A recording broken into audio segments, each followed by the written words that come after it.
Webale nnyo balire ddala okubanga ogoberera ensonga zino. Twabagamba olunaku olwokubiri tubatuusaako akanyomero kano bangi nnyo mukanyumiddwa. Tugenda kukongeramu amaanyi tugendeko neyo mu Parliament. Tutuule wali tuwaye bingi nnyo ebibeera mu Parliament eyo. Amawulire ne gabiyitako lukwakwayo ng'emmando eyita mu mayuuni. Akati tuli wano n'omubaka wa President Entebbe Kakembo Micheal. Ate eryantama ye mbyogera akyali mulamu. Siginda bw'atafudde ate musajja alete yantama. Omusajja alete tuli wano kakati olwaleero tunulidde nze seryantama tewe eryantama nze nkugambye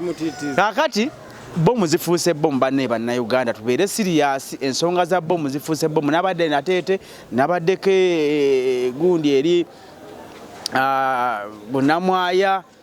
Masaka nawulidde wakuteyo wa boda boda yabadde agireta Kampala bingi nnyo ndina omubaka wanambulire bijidde mu kiseera nga Honorable Robert Kyagulanyi Ssentamu omukulembeze w'ekibiina kya NUP kyolimu ali mu kutalaaga ggwanga abunyisa njiri ya kibiina n'okugulawo ya faces sebo buza ku bannayuganda tutandikira awo bannayuganda mbalamusizza mbasaasira ennaku gye balimu mu ggwanga lino Uganda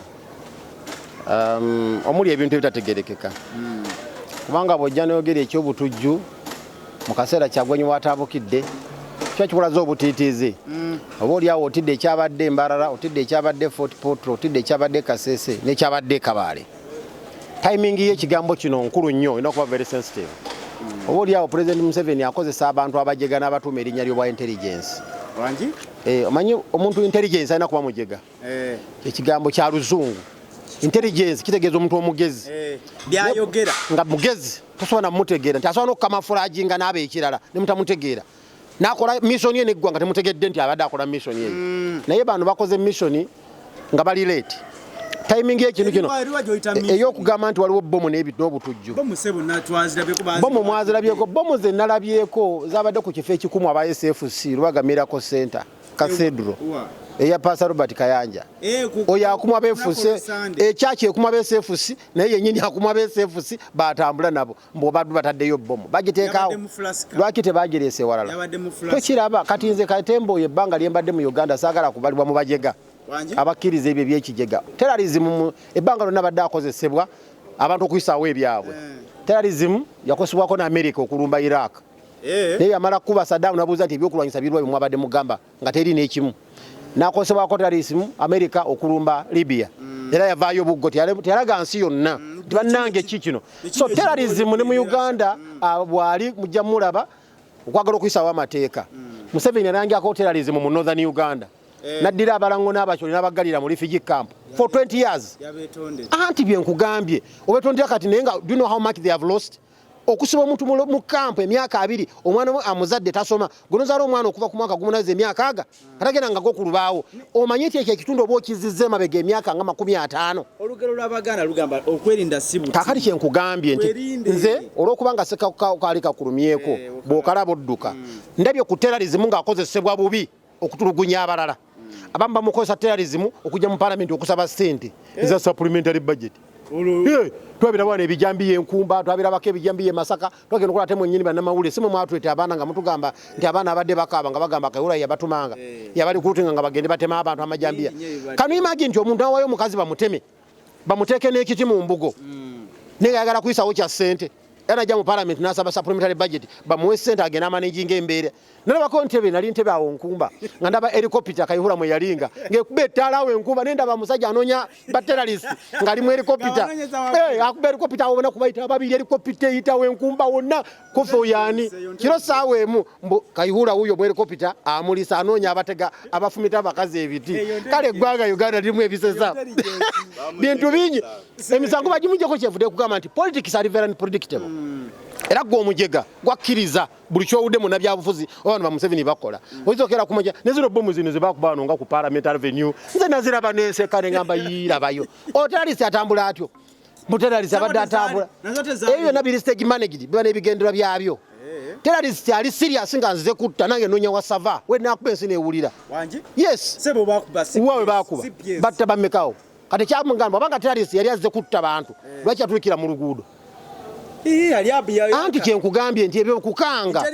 kati gw'omujega tebakulya ssente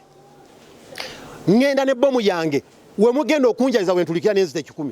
muntulukira mu luguudo anti intelligence yagitya ate intelligence wanga bwe mba ntidde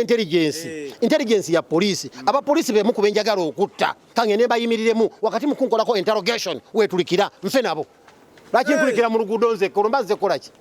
kati okatemba mbabagamba mu abajega nenze yatunulira video eyo namanya neno yo stage managed ene bigendwa byayo kubanga yakitusomya bakadde bafe batuweera butaba bajega ndi intelligent nze ziri mu bajega naawe hapana ndi musajja mugezi era nze ntunula ka video ninkola konku ngamba kati omusiru yakkiriza nti omusajja abadde terrorist nze mba terrorist nga nze kutta toyinza kuŋŋamba ku makya tatenze nze kwetulisiza bomu ayinza kwetulisiza mu luguudo nga nsala ekkubo wali ku CPS ate wentulikira lwaki sigenda ku kawunta wakiri nfe naabo so message neri bannayuganda bebereremu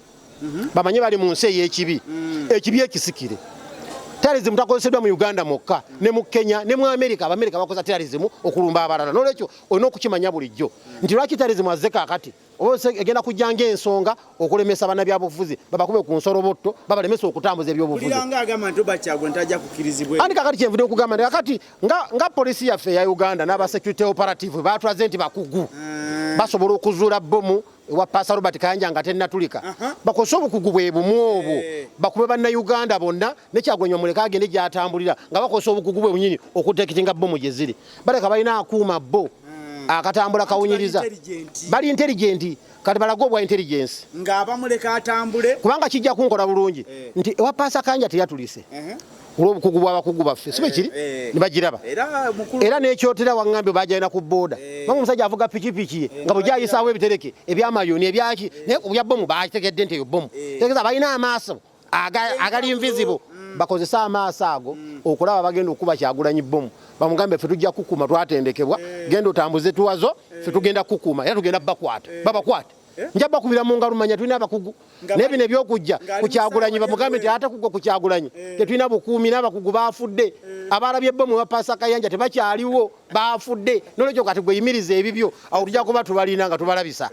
naye banakkiriza nti obukugu bakozeseze wa Pasa Robert Kayanja okwidentifyinga bomu nga tenatulika babukozese bwe bumu bugende katugenda Soroti wenjogera katugenda Bushia bwenvano ngenda Bushia bwetuve Bushia mbale tulumbe Soroti babukozese batayizeeyo nga tunatuukayo bajje bomu zonna tugende tuyite ku muzuuli ffe berale zaffe tukomewo nga bomu zonna bazikutte nga bakutte ya Robert Kayanja nezaffe bazikwate amina yes sawa sajja kabaka awangale maaso moji